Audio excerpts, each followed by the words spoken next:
Okay, hello and welcome. As folks kind of start to come into the webinar, we want to make sure that you all can get in and get access.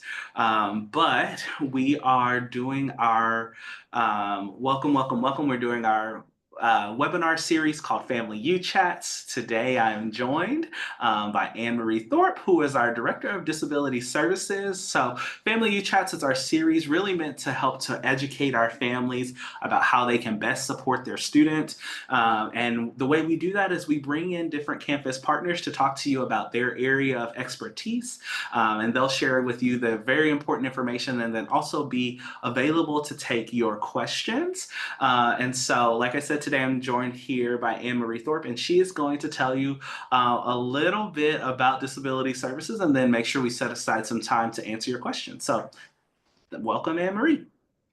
Thanks, everyone. It's a pleasure to be here. Um, yes, my name is Anne Marie Thorpe. I am the Director of Disability Services, and I am a double UMass alum. So I'm familiar from the experience of being both a student, an undergraduate student, a graduate student, and I have worked here for 20 years. So um, hopefully I have a lot to offer. Um, One of the things that I think is, imperative to sort of start with is that the transition of a student's like rights and responsibilities as they transition into higher ed, there's a quite a big shift. And one of the things that is imperative to be aware of, and something we really wish we could get the word out to students before they're in NSOT, is that it's really good to evaluate those things as you prepare to come to college. So, we're all familiar with like accommodation needs, and certainly that's a really big part of what our office works with students on. But part of it's also on like the self-advocacy skills that are really necessary for success. So, um, we always recommend, for folks who are preparing to come to college, um, I am I do this myself. I don't think there's a parent out there that doesn't accommodate their child in one way or another. But starting to have conversations about like, hey, you kind of rely on me to wake you up in the morning or to follow up with you to make sure you're getting your assignments done. What's the plan going to be for when you're living on campus? And then revisiting that plan once, they're here and they're in it. That, this might be feel like a harder transition than maybe they anticipated. I think that that's, you know, completely fertile ground, given that we have an entire culture that tells students what college is like through movies and books. But the reality is the experience is very unique from person to person. And that gets even more complex when there are access challenges that maybe folks haven't considered or, hadn't envisioned dealing with. We do have a vibrant office of professionals out there to help students in those navigate those challenges, whether that's something that we've got to put in place for them or if it's some guidance to them on how to handle a particular situation. But we are staffed for that, and we do have a triage schedule where each one of our access coordinators participates in just making themselves available to answer questions and help folks out so they don't have to wait to have an appointment. Um, the things that are pretty critical to our access for services is that we do not in higher ed know that a student has a disability unless they elect to register with us. So sometimes students don't know that that is something that they need to take on because it's kind of been done for them in the past. Um, the other thing is understanding what disability means. So, we use disability in our current lexicon in a variety of different ways, and that all has like different context.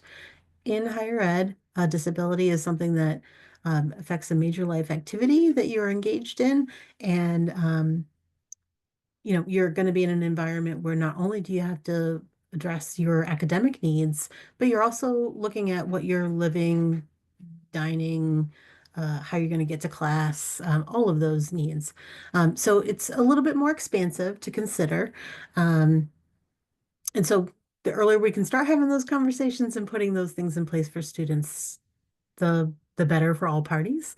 Some of those things take a little time on our end to put in place, and and for the student, it takes, they're already transitioning to college, and to also take on some responsibilities that might be new to them can be a challenge. So again, part of that is kind of your conversation as a family of, does it make sense to take 18 credits your first semester, or, as you're making big transitions in life, does it, is this a semester where it might make the most sense for you to take 12 or 15 credits because you are also um, handling some big stuff.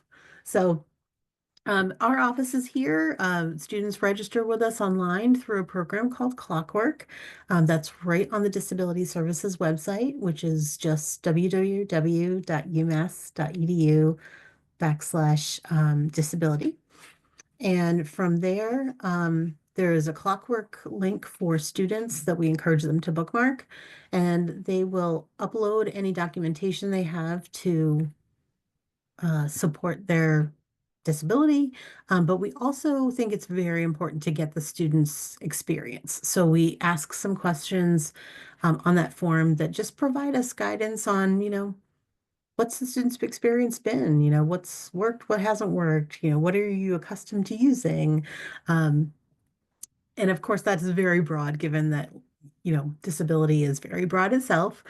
So a letter from a psychiatrist or a mental health professional would be appropriate documentation for a student with a psychological disability, whereas an audiogram or a letter from the Commission for the Blind would be more appropriate for somebody who was deaf or hard of hearing or blind or low vision. So we handle quite a bit of different documentation.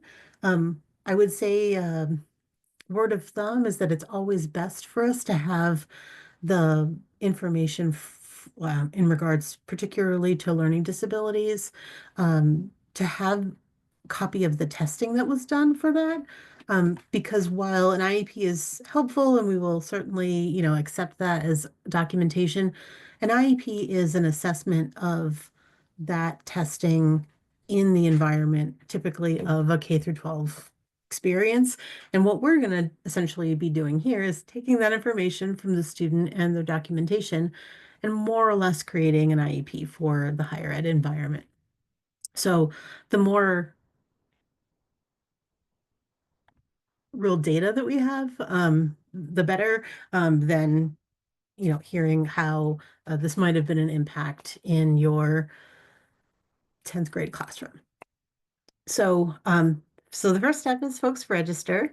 Once we've received all their materials, we will send them a prompt at their UMass email to schedule a welcome appointment. They also can schedule that online, and they have the option of having that appointment in person, uh, or remotely, or, in some cases over the phone. We want to make sure that we're expediting that conversation. Um, Pardon me, I have a puppy who is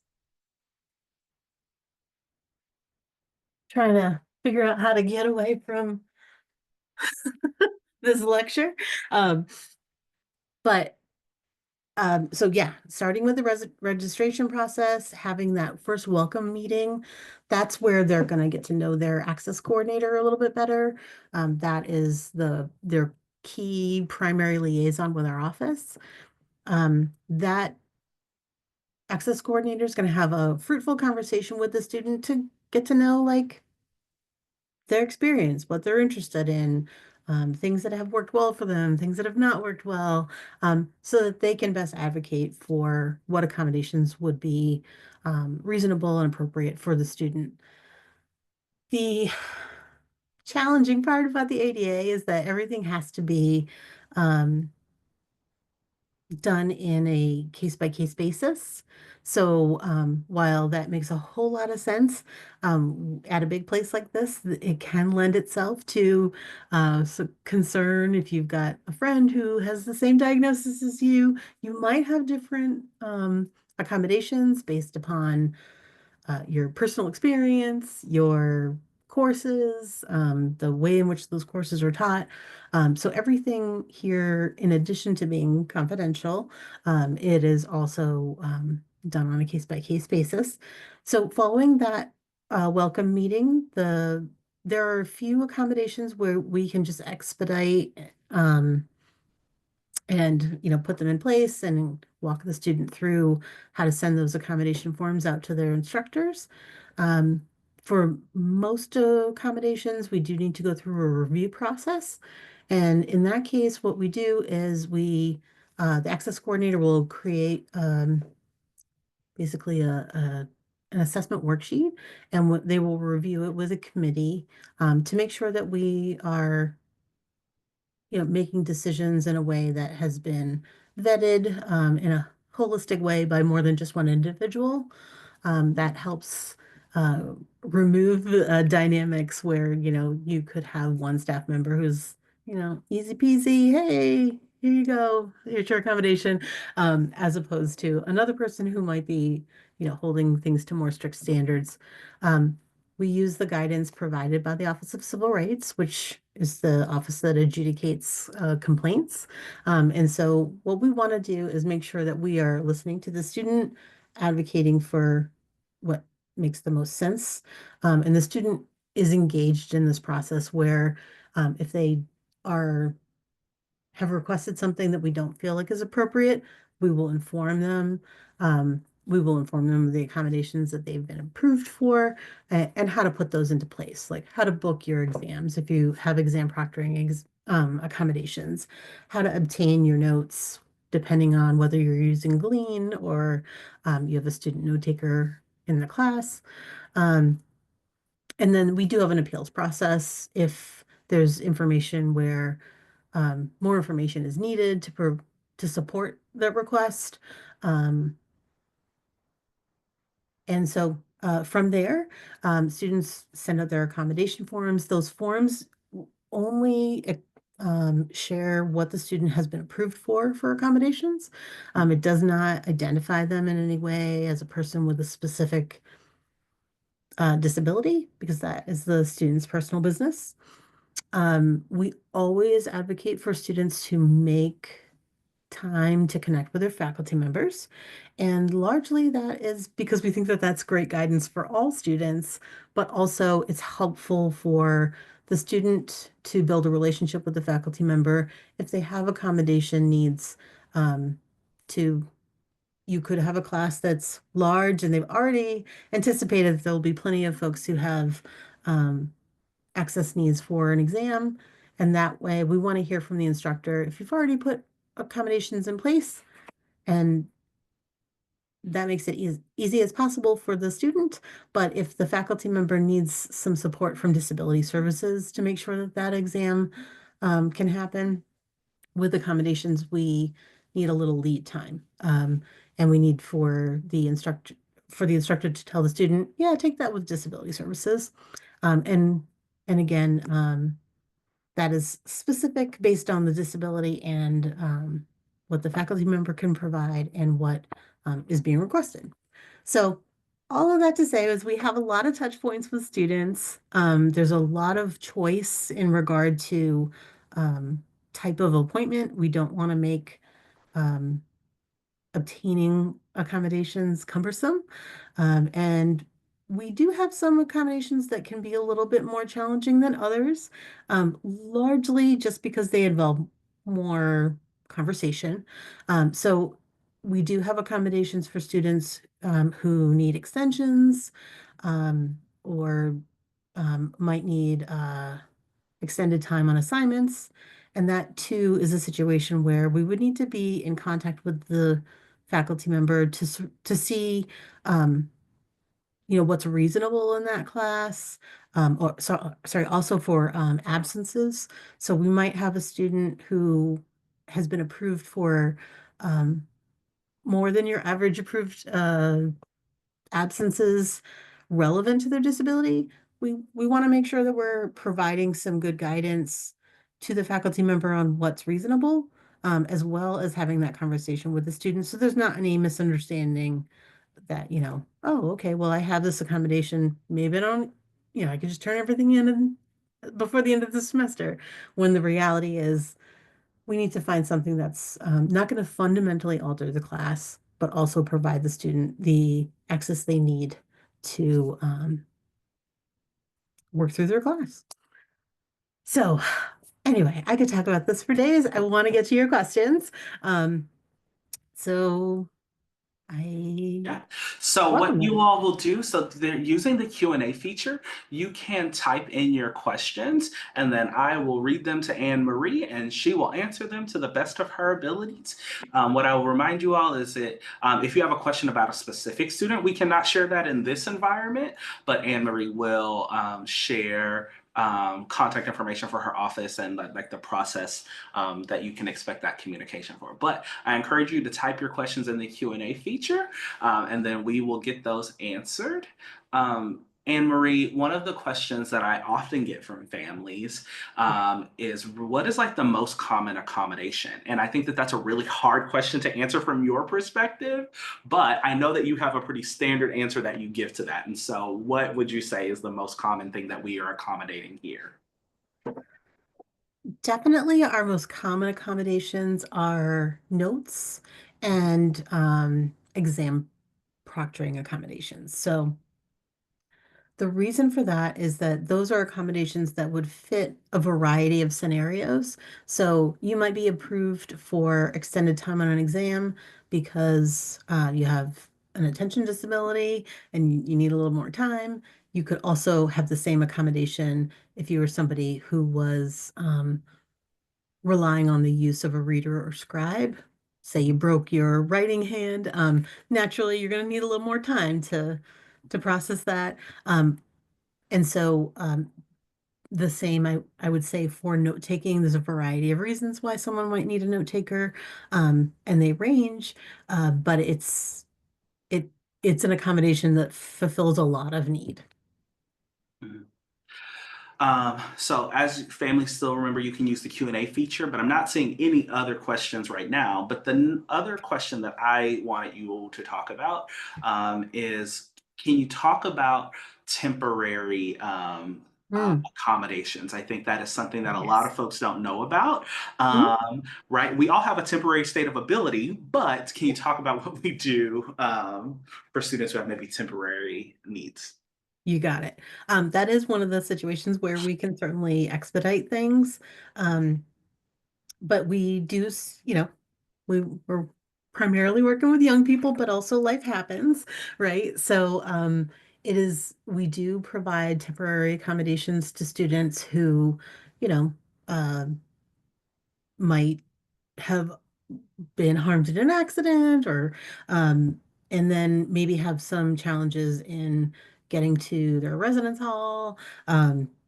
We might have to, move someone. We it sort of runs the gamut. But from our folks who, fall down and have a concussion, to, breaking your arm or leg, or surgical recovery, we're seeing some of that. We do have services for that, and those tend to be a little bit more physical.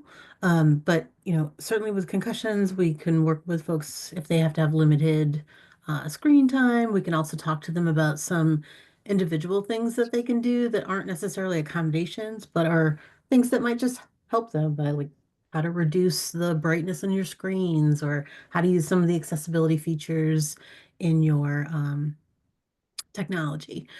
So definitely we have a lot of temporary disabilities, and we work really collaboratively with our campus partners. So if broke your hip, you would likely become eligible for van service, so that you're not struggling to get from one side of our big campus to another side in a 15-minute window between classes. We do have accessible van service that is separate from disability services, but we um, help folks register for eligibility with that program, as well as the Assistive Technology Center, which is part of IT. Um, they can assist students in, utilizing other technologies that they might not currently be familiar with to provide access. So one of the questions in the that folks are wanting to know is, can you explain the difference between Glean note taking and peer note taking? Mhm. Absolutely.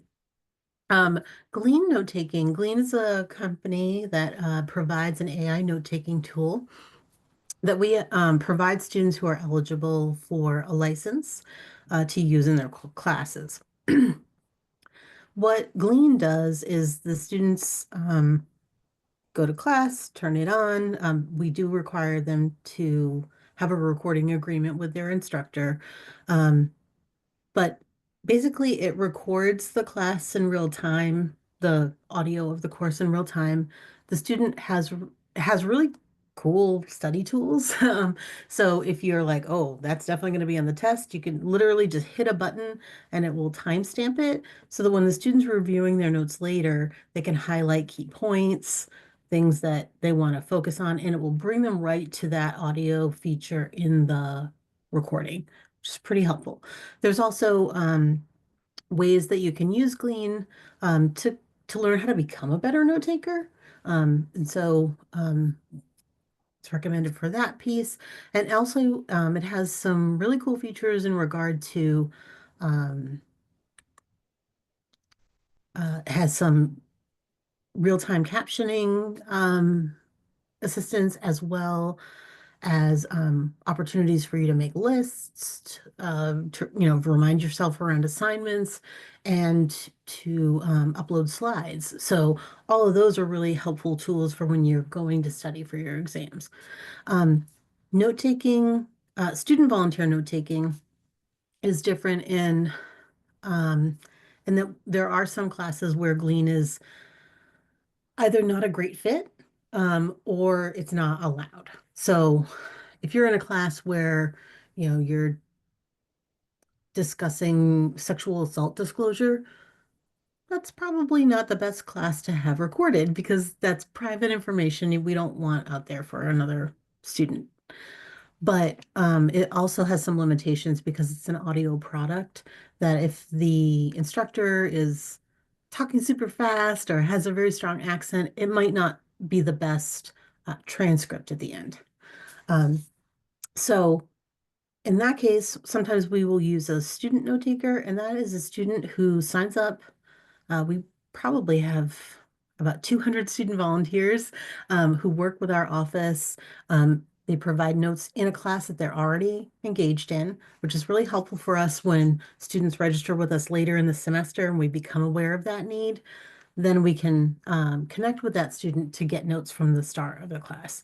Um, but it's a student who's basically taking notes for themselves. They're already invested, they're familiar with the lexicon, they have a relationship with the instructor, and we tell them what our requirements are. They upload those notes to Clockwork, where the student who is eligible for those notes can download them. So it is confidential. The student note taker doesn't know who they're taking notes for, and the student could be taking notes for one student or 10 students in that class um, who require notes. And um, we provide those students, excuse me, an opportunity to earn community service hours or one pass-fail practicum credit for their efforts.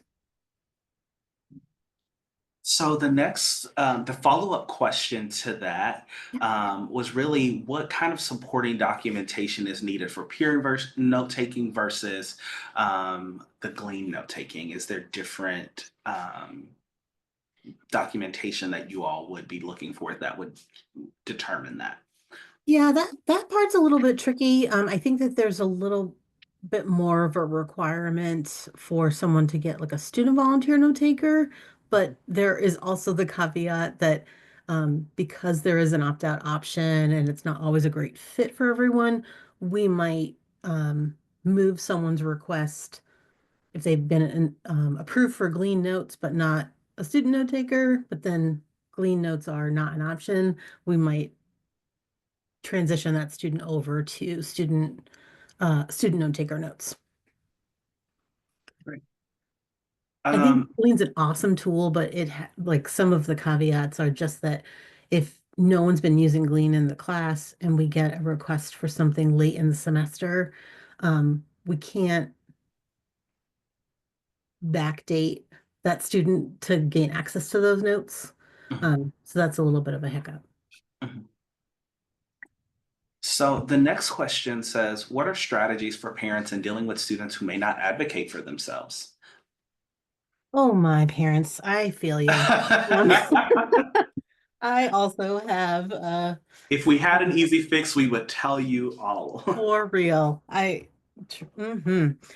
been doing this long enough to be the same age as students, and also long enough to have young people in my life who are getting ready to go to college. And oh wow, it's altered my perspective, right? Um, I think to boil it down, regardless of what our our students say to us, we know that they're coming to college and with fears that they're going to be different or stand out in a negative light. Like the stigma is real. So I think maybe letting students know that they're in really good company, if they need our services, can sometimes help. Everyone always feels like they're the only one. And because we have to keep our information like that we share with students like confidential, I think that sometimes lends itself to that idea of like, oh God, I must be the only one struggling with this. But in reality, a lot of our students are in the same boat. We have currently about 4,500 students registered with us, with our office. So they are definitely not alone. We also know that statistics show that there are about 40% of students with disabilities who never register with the Disability Services Office, and that is nationwide. That's not just us at UMass. Um, so the way I kind of put it is that I tell students, if you are eligible, if you have been diagnosed with a disability, do yourself a favor, register with our office, make the connection. No one is going to require you to use your accommodations, but they're there and set if you do need them. Particularly for students who have medical disabilities, at some point they're going to experience a flare. Um, they're going to, you know, something's going to exacerbate their health, and you don't want to be in a position where you're already not feeling well, you're in a health crisis, all your papers are due, and you're trying to, get your information together so that you can register and find time to meet with someone on our staff. Do yourself the favor of just registering and starting that, relationship with us so that when that happens, or should that happen, we can step in to assist as best we can because you're already established. And, we'll obviously respond to the incident that's currently occurring, but it's way more, way less stressful for the student to have to deal with it then. So that's kind of my guidance, but also like no one, I, I want to also reiterate that higher ed is so different. Your faculty members are accustomed to dealing with accommodations. They have our office to contact if they have questions or concerns. Um, we provide ongoing training. Um, for schools and departments. There are a lot of resources here, but the key most important thing is that we can't read your student's mind. So we don't know if they're slipping into trouble. We don't know any of that unless they inform us. So putting the word out there that, you know, register with us early, build a relationship, and we're here if you need us. So the follow-up to that question was, is it the responsibility of the access coordinator to help with that? And are families ever allowed to communicate with the access coordinators?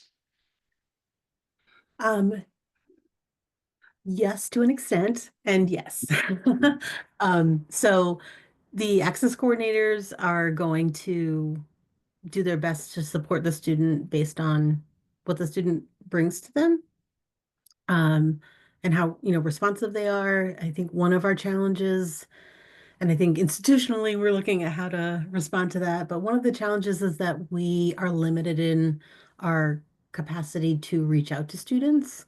We have to rely on the student responding to their email. We have to rely on students reading their emails from us. So it's a give and take there. Um, the other piece is the way I see parental involvement is that we can take in information from you. Um, Information like, I'm concerned about my student. Hey, this happened. I don't know if they're going to tell you this. Um, that's always a way that can kind of prompt our access coordinator to reach out to the student. But the law breaks it down simply that it is the student's responsibility to inform us of things for us to help respond. Um, so the better a relationship that the student builds with our office, the more helpful we're going to be able to be. We do always ask the student if they want, you know, if a parent wants to be a part of a meeting, it is the student's decision around their comfort level there. Um, and it does truly need to be the student following up.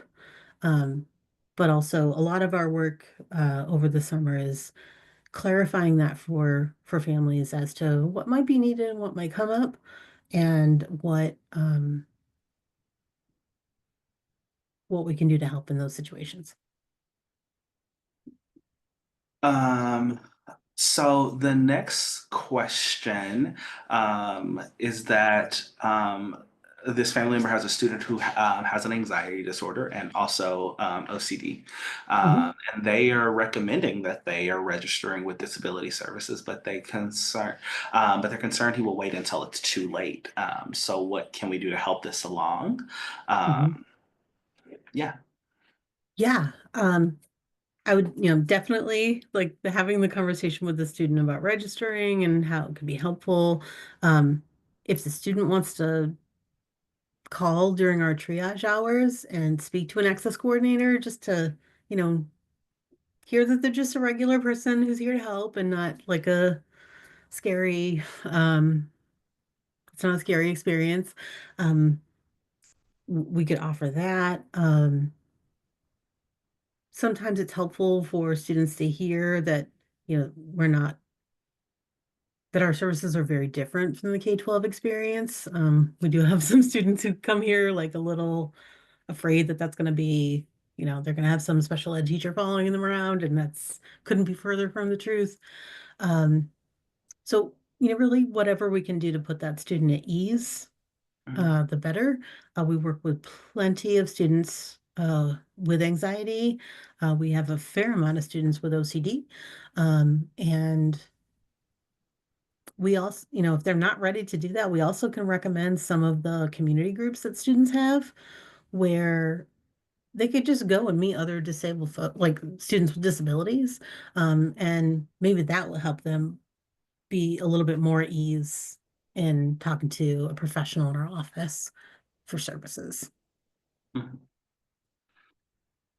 So the next question says kind of how do you all see older documents. This family is talking about how their student's pediatric physician may be better to give information than their current physician, seeing as that they've just transitioned from a pediatric physician to a adult physician. And so, Mhm. how do you all kind of view that documentation, depending on how old it is? It is always helpful for us to have updated information, but we will accept what you have, given that most disabilities are lifelong. So, don't hesitate to send us that, but also having that narrative of like, hey, I've got a new doctor who doesn't really know me as well, so I'm going to provide you the information from a doctor I had a long established relationship with. That helps give us some perspective. So there's room in that self-report to include that, or that could just come up as part of the conversation. Um, One of the things, if your student has not yet come to the university and they're still enrolled in school, it is helpful to sort of push for that, your home district to, do some updated testing, largely because while we'll accept it in order to determine accommodations, what we are finding is that students who apply for graduate school typically have the testing agencies there. If you're going to be requesting an accommodation for the GRE or any of those sorts of tests, they typically require that the documentation is not over 3 years, I believe. So while it might be good enough for us to put accommodations in place for you on campus, where we find students are a little gobsmacked is that if their documentation is old and they're going to seek those accommodations for those tests, which is external to UMass, um, they might they might encounter the challenge of needing updated documentation, which is really costly, and is then the student's responsibility. If a student is struggling to contact their access coordinator, what should they do? Oh, well, by all means, please contact disability@umass.edu. That is our reception registration coordinator, and they will follow up with the access coordinator and likely their supervisor. Um, so one of the other things that folks are wondering is their students have been given kind of a longer period of time, maybe a month or 2 months to schedule an intake appointment. Can you just kind of shed a little bit more light on that? Absolutely. First of all, my apologies. We have had a bit of a challenge both in staffing and just in sheer numbers of students registering with us. So we have had a bit of a bottleneck in getting those appointments. We are working really closely with our staff to expand the number of accommodations that can be expedited um, to make up appointments. When one of our staff members has been sick, we're trying to make those up during triage appointments. Um, because we know folks have been waiting a long time. And also, unfortunately, sometimes our folks are sick and we don't want them to come to work and get everyone else sick. So um, please follow up with us if you have had trouble making an appointment. We do have a finals deadline coming up on November 15th, and we are fully anticipating that there are going to be folks who have been waiting for an appointment who will be deemed eligible for those accommodations.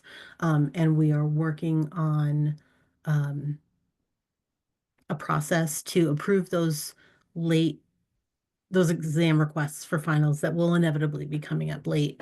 Um, So I can assure you we are doing our level best to keep up with that.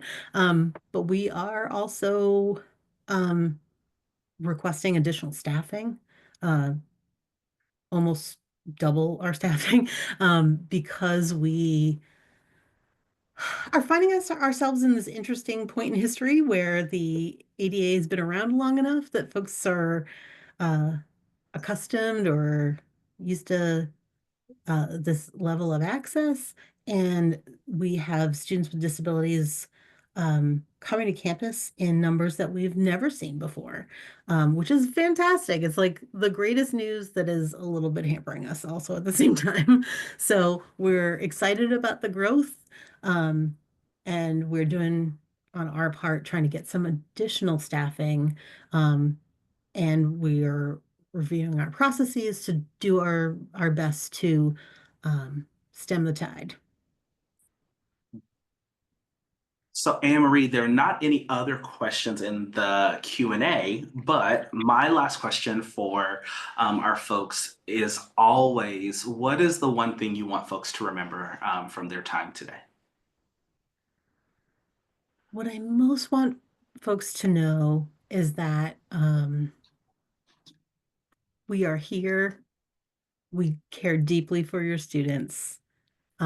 We are also frustrated with some of the limitations in getting folks in a timely manner. Um, and that you have nothing to lose by seeking access and building a relationship with our office. Um, there might be some temporary hiccups there, in regard to appointments. Um, but I have the greatest staff. They work really hard. They are very invested in making sure that we are doing everything in our power to support students. Um, and they work pretty tirelessly. Whether it's, trying to provide guidance to an individual student or working with the department on, hey, we should really look at this process. I don't know that it is as supportive as it could be. Um, to just helping folks like learn self-advocacy skills and practice ways of being in the world that are supportive to the student. So, um, when it comes down to it, a lot of times people are like very focused on coming to us for the specific accommodation, which is very important, but also some of the guidance and support that we can provide students in learning how to utilize systems that are already at their disposal in ways that they might not be aware of, I think is also pretty invaluable. All right. So there was one question that came in while you were talking, which is really where can folks find the triage hours in the schedule and the numbers to call? Absolutely. Our website has a lot of information on it. So that it would be primarily where to refer you, and that's umass.edu-disability. And the triage hours are, um, they go daily from 8:30 to 4:30. And you don't need to speak to your own specific access coordinator. You can just call the access coordinator who is on call for that triage, and they can assist you. And yeah, just stay checking that email for updates. Um, and we will get you in and get those needs met. All right. Well, Anne Marie, thank you so much for doing this today. And families, thank you for being here. As always, the recordings of our webinar will be on our website and on our Facebook. And so we appreciate you being here. And we hope you have a great rest of your day. Thank you all.